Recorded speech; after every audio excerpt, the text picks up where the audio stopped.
Hello दोस्तों, आपका स्वागत है।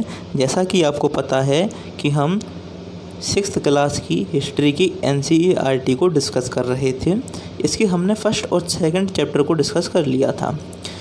सेकंड चैप्टर के बाद अब हम थर्ड चैप्टर पर आए। इसके लिए ज़रूरी है कि हम सेकंड और थर्ड चैप्टर के बीच जो लिंक है उसको समझें, यानी कि जो परिवर्तन हुए उन परिवर्तनों को समझें। जैसा कि मैं बता चुका हूँ कि हिस्ट्री में हमें इन्हीं परिवर्तनों को समझना है।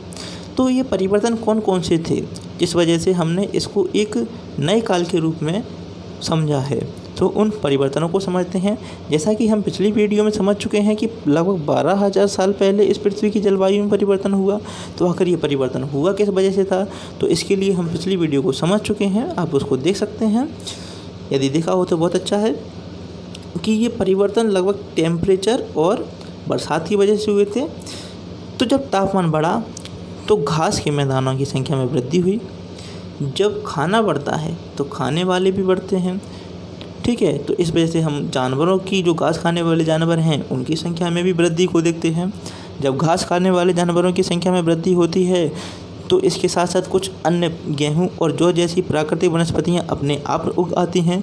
फिर हमने इनके प्रोसेस को समझा, ठीक है ना, कि जैसे गेहूं या जौ जैसी प्राकृतिक वनस्पतियां हैं, यानी कि जो अपने आप उगाई हैं, इनका कौन सा समय है, ये किस समय अपने आप उगती हैं, ठीक है, इनको कितना समय लगता है पकने में, इसको हमने समझा, ठीक है। इसके साथ हमने पशुपालक बनने की प्रक्रिया, यानी कि जो जानवर थे उन जानवरों में से कुछ जानवर ऐसे थे जिनको हम अपने पालन के लिए यूज कर सकते हैं, क्योंकि जानवर चलते फिरते अन्न भंडार के रूप में होते हैं। तो इस प्रकार हमने पशुपालक और कृषक बनने की प्रक्रिया लगभग पुरापाषाण काल के एंड में, जब जलवायु परिवर्तन होते हैं, तब प्रारंभ की। इसलिए हमने उसको एक संक्रमण काल के रूप में, मध्य पाषाण काल के रूप में देखा था। जब हम नवपाषाण काल में आते हैं तो कृषि बस्तियाँ भी दिखाई देने लगती हैं और वे पशुपालक भी हो जाते हैं, यानी कि कृषि का विकास हो जाता है और वे पशुपालक भी हो जाते हैं। हालांकि ये परिवर्तन पूरी तरह हम पूरे जगहों पर एक साथ नहीं दे सकते हैं, क्योंकि यदि हम इन परिवर्तनों को एक साथ देखते तो वर्तमान में हम ऐसी जनजाति को नहीं देख सकते थे जो एक स्थान से दूसरे स्थान पर जाते हैं। इसका मतलब ये परिवर्तन सभी जगह एक साथ नहीं था, इस परिवर्तन में अंतर था। तो जो परिवर्तन हुए उनको समझते हैं। जैसा कि पहला कृषि, हमने कृषि का विकास कर लिया। जब कृषि का विकास होगा तो हमने भोजन के लिए इधर उधर घूमने की आवश्यकता कम पड़ेगी, ठीक है। तो हम स्थायी निवास करेंगे। क्यों? क्योंकि हमें भोजन के लिए अब कहीं नहीं जाना है, यह एक ही जगह पर रहना है। और स्थायी निवास की दूसरी वजह ये, क्योंकि जो फसल है उसको पकने में कुछ समय लगता है। तो जो समय लगता है उस समय उसकी रक्षा भी करनी पड़ती है और उस जगह पर रहना भी पड़ता है। तो इस वजह से हमें स्थायी निवास की एक प्रवृत्ति जन्म लेने लगती है, ठीक है। और इसी स्थायी निवास की प्रवृत्ति के कारण गाँवों का विकास होता है, ठीक है।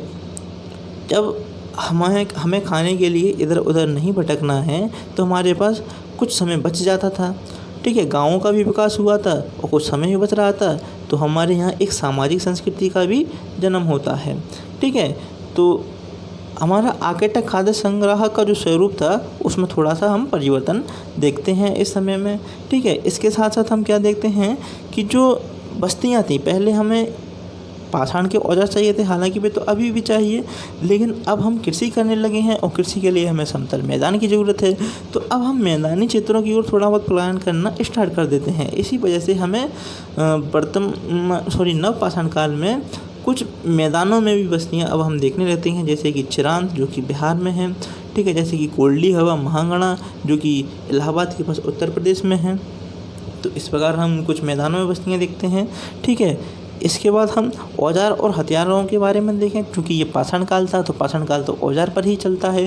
तो आखिर औजारों में कौन से परिवर्तन हुए थे, तो औजार छोटे भी हो चुके थे और उनमें पॉलिश के कारण, पॉलिश का मतलब होता है घिसना, जिसके कारण उनमें धार बन जाए। क्योंकि पहले जब हम पुरापाषाण काल की बात करते हैं तो उस वक्त हमारे औजारों हथियारों में भार होता था, लेकिन अब हमने समझा कि वास्तव में भार से काम नहीं चलने वाला है, अब काम चलेगा धार से। इस वजह से अब हमने उनको पॉलिश करना प्रारंभ कर दी, जिससे इस पर ब्लेड जैसी बेहतरीन किस्म की धार आ जाए। ठीक है। तो हमने धार वाले हथियार को देखा, ठीक है। इसके साथ साथ हम देखते हैं जानवरों को हमने पालतू बना लिया, जो कि हम समझ चुके हैं। हमने आग के इस्तेमाल को सीखा, यानी कि जैसा कि हम पिछले चैप्टर में देख चुके हैं कि हमने आग को तो प्राचीन काल में ही देख लिया था कि आग जैसी भी कोई चीज़ अस्तित्व में है, लेकिन हम उसके बारे में नहीं जानते थे कि हम इसका यूज कैसे करें। तो वो हमने लगभग मध्य पाषाण काल से देखना प्रारंभ कर दिया था, ठीक है। इसके साथ साथ हम कृषि का एक और लिंक देखते हैं। जैसे हमने कृषि का विकास किया, ठीक है, और इसके साथ साथ इस समय पहिए की भी खोज हो गई थी और कृषि का भी विकास हो गया था। तो इससे क्या परिवर्तन हुआ कि जैसे कि मान लो खेत में हमने फसल बोई, पक गई, अब हमने उसमें से बीज निकाल लिए। तो जो बीज हैं उनको हम अपनी मिट्टी में भरकर तो एक स्थान से दूसरे स्थान पर लाएंगे नहीं, और ना ही हम उसे गड्ढे में आगे के भविष्य के यूज के लिए रखेंगे।